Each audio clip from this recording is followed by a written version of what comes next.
here at Muscle in the Morning, and I'm Dave Palumbo, and today is Friday, February 1st, 2019. Let's find out what's going on in the world of bodybuilding and fitness. I take all my glute training advice from the immortal Chubbs Peterson in the movie Happy Gilmore. It's all in the hips, baby. And I guess Criss Pajares is a fan of the greatest glute coach of all time as well. Yesterday, the third-year pro released a new glute training video to show her fans what she's doing to tune up the goods on her way to the Bikini International stage.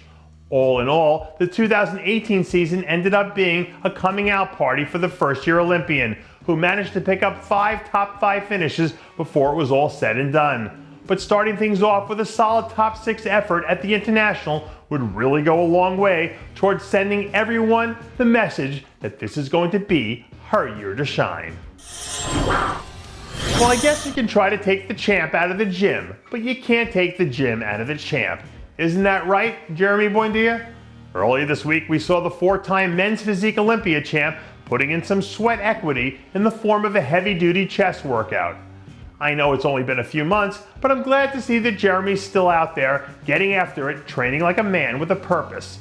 All things considered, when you look at what he did to elevate the sport, I don't think you can understate how important he was for bringing this whole division to where it is now.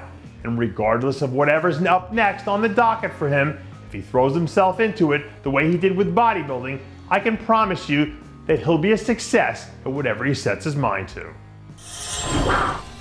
Curls for the girls might be the first bodybuilding statement ever created, but Dwayne Quamina is really trying to take that whole thing to an entirely different level now. This week, the 212 All-Star dropped a new training video that showed him cranking out a few solid reps of some insane 120-pound hammer curls.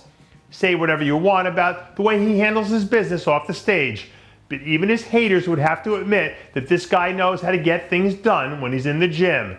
No, he didn't win the Olympia like he was trying to predict, which was a completely insane thing to say anyway, but he did prove that he belongs up there on that stage.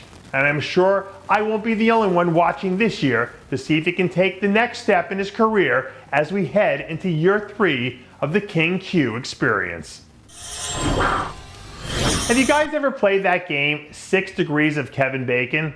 It's an insane adult game night thing to bust out, especially if you've got a few adult beverages in you. Well, last year, Courage Opara wasn't 6 steps away from winning the Arnold Classic, he was 3.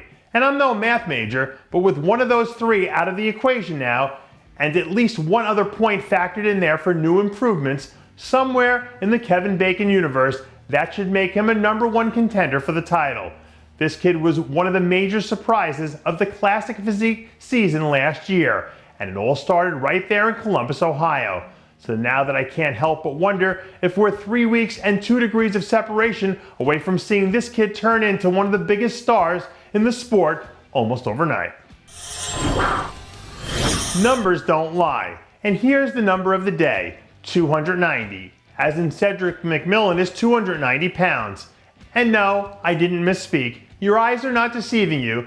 The 2017 Arnold Classic champ is coming back to Columbus for the 7th time, 2 years removed from putting on the best performance of his life and inspiring talks about whether or not this is the direction bodybuilding needs to go in. Cedric is also less than 6 months removed from a 9th place finish at the Olympia that literally no one has talked about since September. He's a one-of-a-kind generational talent, and he might be pissed off because he feels like he's been disrespected. So I'll tell you guys to add up all those numbers and get back to me on what you think is about to happen, because a motivated Cedric McMillan is one of the most dangerous men in bodybuilding. And that does it for yet another edition of Muscle in the Morning. I'm Dave Palumbo, reminding you to always be true to your passions, and make sure to follow us on Facebook, Twitter, and Instagram.